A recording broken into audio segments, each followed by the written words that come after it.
Hi guys, so this is my episode 1 of my personal vlog. And yeah, here we go. So for today's vlog, i-vlog ko yung mga basura ko sa bahay. So yeah, basura daw, hindi joke. So this is all my medals I got from since grade 8. Since doon lang ako nag-excel, simula grade 8 hanggang college, ganyan. So, buksan na natin. So ayan, hindi ko alam kung saan nandito yung atake. So, papakita ko muna isa-isa. So, this one. Kita ba siya? At yun, hindi siya makapag-focus. Yan. Hala, nawala yung mag-focus. Wait lang. Yan. So, ito yung ano ko. Yung... Tama ba? Paano ba siya i-focus? Ayan. So, ito yung first na ano natin.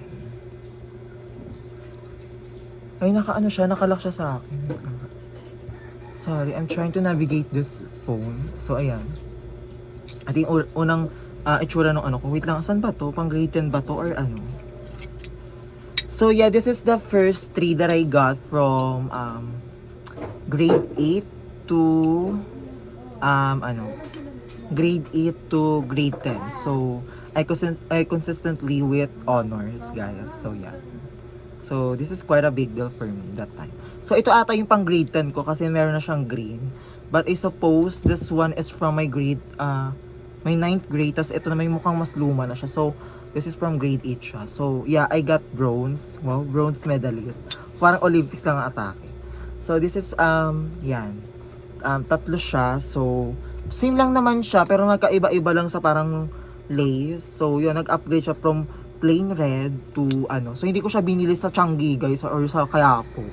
So, yeah, I got this from my previous school sa Governor Ferrer Memorial National High School, which is nag-change na sa ngayon as a Governor Ferrer Memorial Integrated National High School. Yun. So, may integrated na siya ngayon. So, yeah, I consistently with honors that time since, nung grade 8 kasi ako. Wow, bilang flashback. Naging ano ako, top 1 ako before. Tapos, nabawi naman siya on the second grading, ganun. So, naging top 2 na lang ako hanggang ano. Tapos, nung grade 9, since may mas matalino sa akin dun, guys. And, friend ko siya before, but now, it's not. So, yeah, ano din siya, top 1 din siya. Tapos, alam mo yun, top 1 siya lagi. So, yun, top 2 ako. Pero, hindi, okay lang din naman sa akin, as long as may medal, ganun. So, ayan, may medal. Masaya pa rin naman ako kasi kahit top 2 lang. So, yun, nakatatlong consistent ano ko with honors. Tapos, meron pa akong medal during my so ito nabulok na siya kasi nabasa siya ng baha. Sorry. So yeah, I graduated from ang tawag dito sa school na to, Salinas West Point College, but they are closed right now kasi parang there's a controversy about them. And ayoko na lang just search it na lang kung anong controversy. Ayan, so ito yung medal ko nung grade 11 and nung grade 12 pala since hindi kami binigyan ng grade 11 but I suppose to have a medal since top 1 din ako that time. Hanggang grade 12 top 1 ako dun sa gas namin na section. Ay, gas na na strand pala. Ayun, general academic strand, yes, doon. Top 1 ako and ang tawag dito, I got this medal nung grade 12. Tapos alam mo yun, parang binigay lang siya sa amin kasi nga virtual yung namin graduation. And ayun, mas una pa siya nabulok kaysa dito sa mga bronze ko.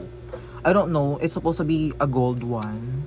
Tapos tingnan nyo naman yan, mga bronze siya, pero diba, so ayan, kaya siya kulay green kasi this is from my previous school, ganon. Next is, eto guys, here's is the so eto, I graduated from PUP and I got this medal na I am magna cum laude actually. Pero ayun, I was so thankful sa DOST because without them, hindi talaga makakagraduate ng college. So yeah, na-achieve natin yung magna cum laude. And ang liit ng medal, bakit ganun? Diba? This is supposed to be a big one. Kasi nga, may lauri siya. Tapos alam mo yun, pero okay lang din naman, I have no as long as na may nakalagay dyan ng magna cum laude. Ayan, natin. Ay, bakit ganun? Hindi siya ma-focus. Ito siya guys. Ayan. O diba? So ayun. Ang onti lang din ng medal ko. So pasensya na. Pero marami naman ako mga certificates or what. So, this 3 from grade 8 to 10. Since nung grade 7, hindi naman ako nag-excel. Marami akong mga 70 na. Tapos nung grade 11 and 12, isa lang yung binigay. I don't know for what reason. Baka nagtitipid sila. And, kasi ito naman, nung pinaghirapan ko siya nung college, first year hanggang fourth year. So, ito na yon. Ito yung pinaghirapan ko. And, yeah, aside dun sa, diploma. So, yeah, thank you, PUP. For accepting. Marami din ako natutunang lesson. And maraming trauma. Trauma, dun sa school eh. So, after that, after my graduation, I got this. Ay, to, sorry, natambak na kasi siya. Ang dumi, wait lang. Pag muna. Yan siya matanggal. Para kasing ano siya. Iba yung parang tela kasi siya. Ayan o. So, ito yung pinakamalaking medal ko na nakuha. Punyeta. So, ayan. Medal. So, ayan. Tignan natin ha. Ayan. Tak. Di mo kaya. DOST. Tapos, ang ganda ng gold. Para siyang, alam mo yung galing sa Olympic na medal. Ganun. Tingnan mo naman, parang ang niya, ang premium. Parang pinag-isipan ng 2 years before siya ipamigay sa amin, ganun. So I was lucky to have this medal kasi it happened during exit conference. Tama ba? Is it an exit? Yes, exit conference siya, guys. And doon binigay sa amin tong medal na to. So everyone who has a Latin honors ay binigyan ng ganito. So lahat ng summa cum laude, magna cum laude, and cum laude is may ganito. So they are from different schools. So buksan na natin. Actually wala siyang ganito. Ang nilagay ko lang yan dito since this is my sticker during the exit conference. So, tanggalin natin. Tanggalin natin. Ang ganda nyo kasi ayun pag tinanggal natin. Hala, nakita natanggal yung pinaka niya. Ayan. Ang ganda. Out of this all medals that I got, ito yung pinakamagandang medal na tingnan mo naman, para ako nasa Olympic o para akong nanalo ng gold medalist. O, napakalaki. Ayan, tingnan mo yung itsura nung sa yung medal ko sa PUP. Ayan, this is the base. So, ang nakalagay dyan ay Academic Excellence in Science and Technology. So, yung ang sarap ng pagkain that time, guys. Swear. Kaya kung gusto nyo kay DOST. But, ang twist, matatrap lang kayo sa Pilipinas ng kung ilang years nyo napakinabangan yung scholarship.